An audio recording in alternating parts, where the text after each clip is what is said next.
Halo semuanya, selamat datang di channel Auto Driver.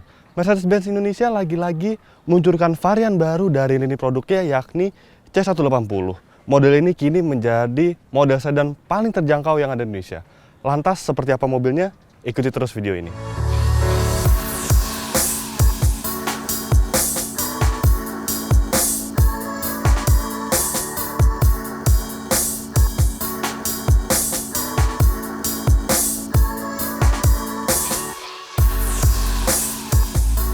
C180 begitu terkenal di tahun 90-an karena jika Anda mengingat, mobil ini memiliki julukan dengan nama Cibo. Ya, di tahun 90-an, Mercedes-Benz Indonesia pertama kali meluncurkan model C-Class dan dibuka dengan hadirnya C180 atau yang lebih dikenal dengan Cibo. Di saat itu, C-Class merupakan model yang paling kompak namun tetap menghadirkan kesan mewah serta kehalusan berkendaranya. Mungkin dari Anda banyak yang bertanya, apakah model ini akan dijadikan armada taksi? Mengingat sebelumnya model-model Mercedes-Benz C-Class maupun E-Class banyak yang dijadikan armada sebuah perusahaan taksi. Namun pihak Mercedes-Benz Indonesia membantah hal tersebut. Walau merupakan varian paling terjangkau dari sebuah C-Class, tetapi bisa dipastikan bahwa model ini tampil tetap sama cantiknya dengan varian-varian lainnya. Seperti di bagian depannya ini, grill masih desainnya serupa dengan C200 maupun C300. Dan untuk bagian lampu utamanya ini, karena ini merupakan model facelift, maka dia sudah menganut lampu LED yang memiliki dua baris yang desainnya menurut kami sangat cantik. Sementara di bagian sampingnya, yang membedakan dengan varian C200 adalah di bagian peleknya ini, dia kalau untuk C180 menggunakan diameter 17 inci dengan desain dual tone. Namun desainnya ini bisa dibilang cenderung lebih standar dibandingkan varian C200. Untuk desainnya sendiri, dia karena hadir dengan trim Avantgarde, maka dia desainnya cenderung lebih ke arah elegan, berbeda dengan AMG yang memiliki desain yang lebih sporty dibandingkan varian Avantgarde. Untuk bagian belakangnya sendiri, dia tidak ada perbedaan dengan varian C200. Tentunya untuk C180 atau Cibo ini, dia bisa ditemukan emblem C180 di bagian bagasinya ini. Lalu untuk lampunya, dia sudah menggunakan lampu C-Class terbaru, yaitu lampu LED. Dan untuk bagian bawahnya ini, dia menggunakan aksen chrome seperti bentuk tip knalpot, tapi sebenarnya knalpot itu diletakkan di bagian bawah, bukan di bagian bumpernya ini. Dan untuk bagian bagasi bisa dibuka dari tombol sini maupun dari kuncinya seperti ini. Bisa dibuka, namun dia belum elektrik, untuk menutupnya masih secara manual. Untuk kapasitas bagasi sendiri, C-Class ini terhitung cukup luas untuk ukuran sedan. Tetapi jika Anda merasa kurang dengan kapasitas bagasi ini, Anda bisa menarik tuas di bagian sini untuk melipat jok baris keduanya. Maka ruang bagasi yang dihasilkan akan lebih luas dibandingkan versi standarnya ini. Satu hal yang menarik pada mobil ini adalah tidak adanya lagi ban serep. Biasanya jika kami meminjam unit tes Mercedes-Benz, maka di bagasinya akan tersimpan ban serep yang diletakkan di sebuah tas, namun kali ini tidak ada. Karena hal tersebut untuk memenuhi regulasi Indonesia, di mana setiap mobil harus memiliki ban serep. Namun untuk C180 ini menarik karena dia dilengkapi dengan tire repair kit yang ada di bagian bawah bagasi ya. Tak hanya itu juga, di bagian bawahnya ini tersedia kompartemen penyimpanan tambahan.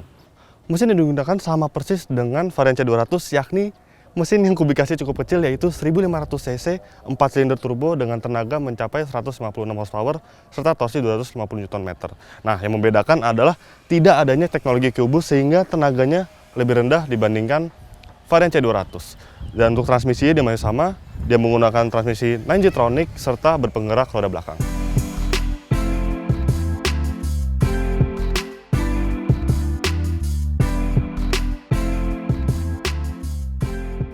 Hal yang pertama saya rasakan ketika masuk ke kabin C180 ini adalah terasa sedikit monoton karena biasanya jika di varian C200 atau C300 di bagian konsol tengahnya ini menggunakan aksen carbon silver, di C180 ini dia justru menggunakan black piano yang jadi kesannya sedikit polos. Aksen black piano tersebut juga ada di bagian door trimnya ini, dan menariknya dia tidak memiliki pengaturan electric seat. Sebenarnya mobil ini electric seat, namun diletakkan di bagian joknya, di bagian sini, dan menariknya electricity ini hanya untuk pengaturan tinggi serta pengaturan senderan badan, dan untuk maju mundurnya masih secara manual seperti ini.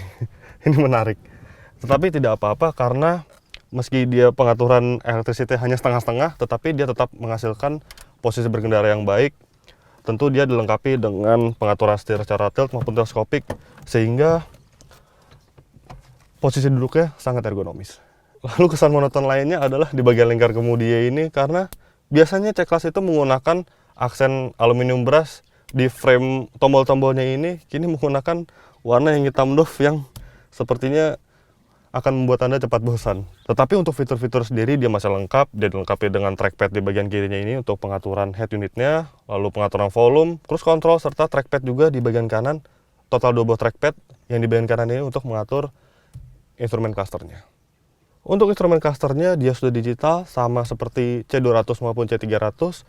Lantas head unitnya dia layarnya lebih besar dibandingkan versi terdahulu karena ini merupakan versi facelift tentunya.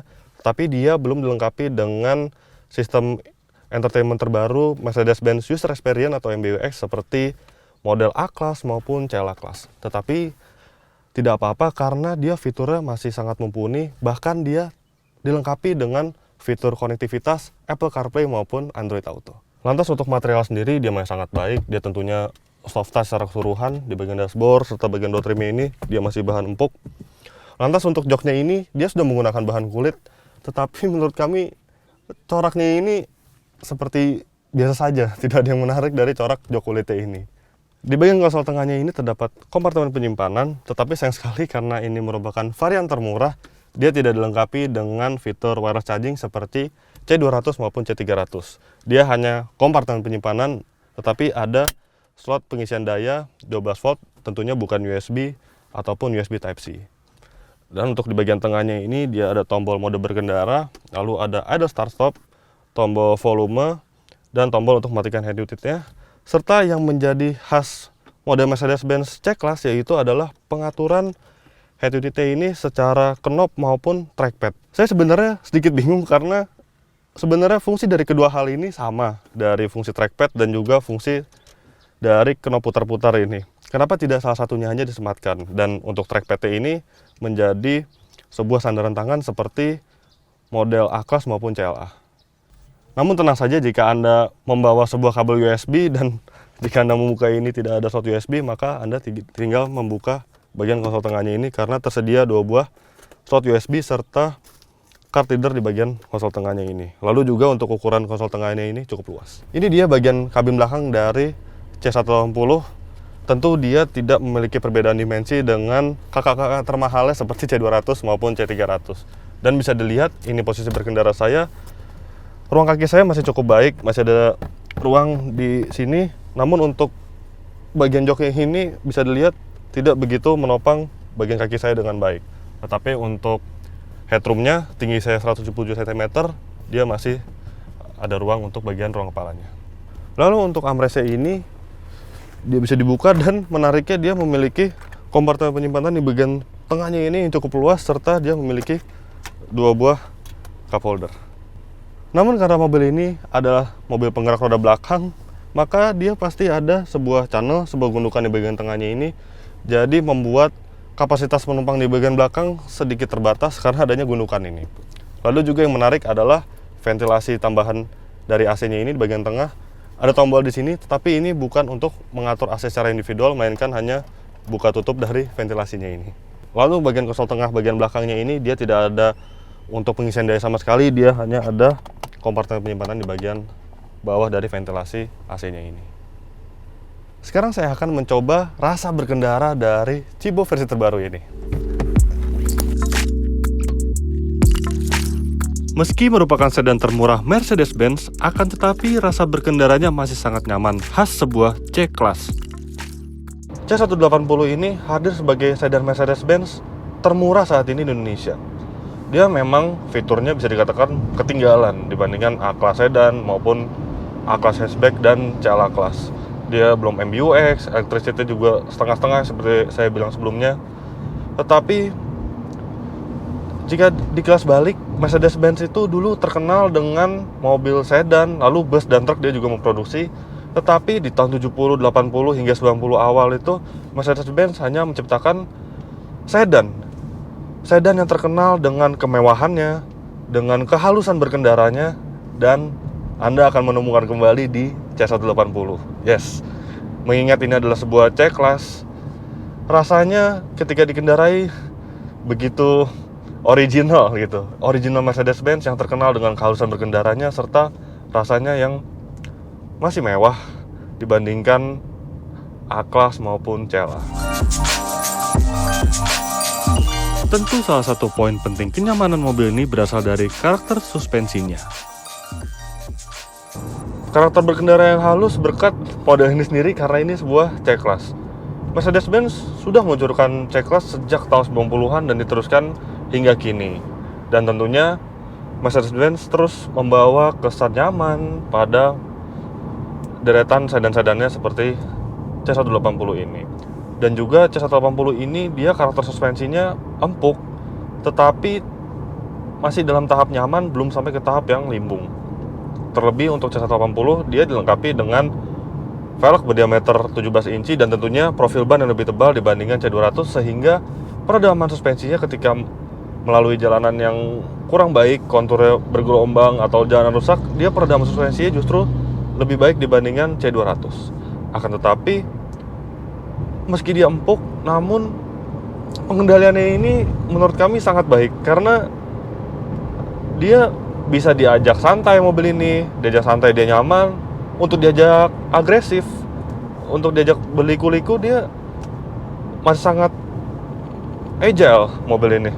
Seperti ini, tuh pengendaliannya masih sangat baik, bahkan tidak kalah dengan pesaing-pesaingnya seperti Jaguar XE, BMW seri 3 maupun Audi A4. Oh ya, tadi saya membahas soal fitur, dia memang jika dibandingkan dengan model-model baru seperti A-Class atau CLA memang dia sedikit ketinggalan. Akan tetapi saya rasa fitur di C-Class ini masih cukup mumpuni. Apalagi C-Class facelift dia hadir dengan layar instrumen yang digital begitu intuitif, serta head unitnya juga dia layar lebih besar, serta fiturnya pun berlimpah, mampu menampilkan berbagai informasi, serta masih dilengkapi dengan fitur konektivitas Apple CarPlay maupun Android Auto.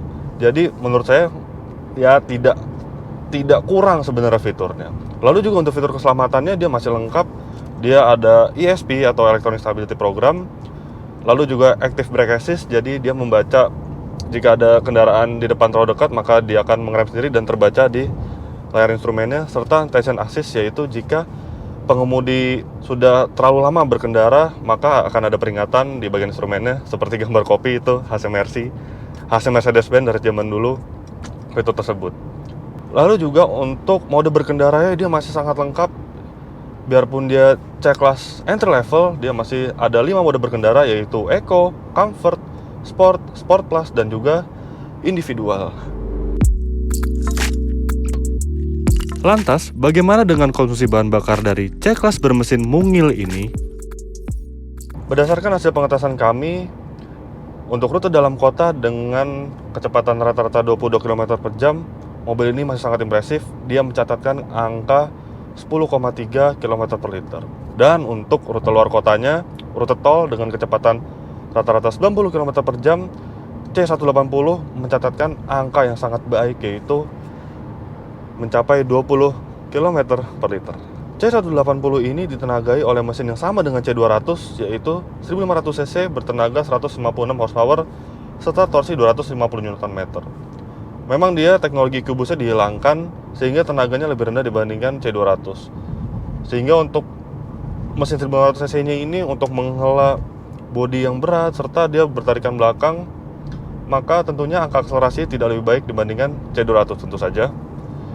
Berdasarkan hasil pengetesan kami 0 sampai 100 km per jam, C180 ini mencatatkan hasil 9,5 detik. Tetapi angka tersebut tentu tidak terlalu buruk, tetapi memang dia figur yang akselerasi tidak terlalu cepat di kelasnya. Akan tetapi, tentu saja mobil ini tidak luput dari beberapa kekurangan. Ya, yang pertama adalah seperti biasanya, model Mercedes-Benz ini seringkali ditemukan adalah setir yang masih offset ke kiri. Jadi dia tuh nggak pas di tengah, dia agak offset ke kiri. Nah ini juga sampai sekarang ini pihak Mercedes-Benz Indonesia itu masih belum bisa menjelaskan kenapa hal ini masih terjadi pada model-modelnya. Dan kelemahan yang kedua itu adalah ventilasi AC yang membuka sendiri. Bahkan ketika mobil ini dalam keadaan mati dan menyalakan, Anda harus melakukan menutup ventilasi udara lagi, dan ketika berjalan lagi beberapa lama, beberapa saat, dia akan membuka lagi, harus menutup lagi. Itu juga sering terjadi pada model-model Mercedes-Benz, bahkan hingga model terkini. Di bagian tengahnya ini dia dilengkapi dengan trackpad, sekaligus ada juga knob putar untuk mengatur layar head unit ya.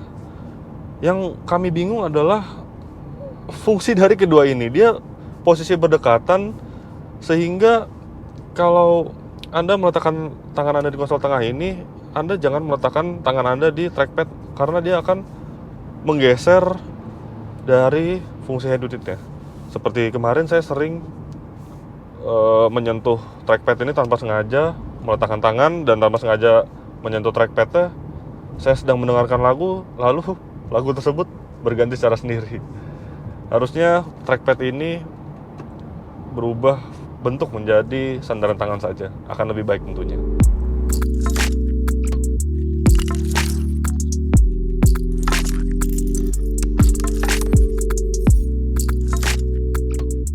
C180 kini menjadi model paling terjangkau yang dipasarkan Mercedes-Benz Indonesia. Dia bahkan lebih murah dibandingkan C-Class maupun A-Class sedan, tapi memang dia fiturnya tidak selengkap model-model tersebut. Akan tetapi menurut saya, meski trim termurah C180 ini, dia masih sangat kental dengan kenyamanannya yang khas Mercedes-Benz. Menurut saya pengguna Mercedes-Benz C-Class W202 tahun 97, dia kenyamanannya outstanding dibandingkan pesaing-pesaingnya, dan Mercedes-Benz melanjutkan kenyamanannya tersebut, melanjutkan ciri khasnya ke model-model Mercedes-Benz terkini seperti di C-Class dengan kode sasis W205 ini. Meski dia merupakan trim termurah, akan tetapi karakter nyaman serta kemewahannya masih sangat kuat di C180 ini. Terlebih, biasanya sedan premium Eropa itu dilengkapi dengan mesin penggerak belakang, dan di C180 ini tentunya adalah sedan dengan penggerak belakang yang menghasilkan pengendalian yang sangat baik dibandingkan sedan-sedan penggerak roda depan.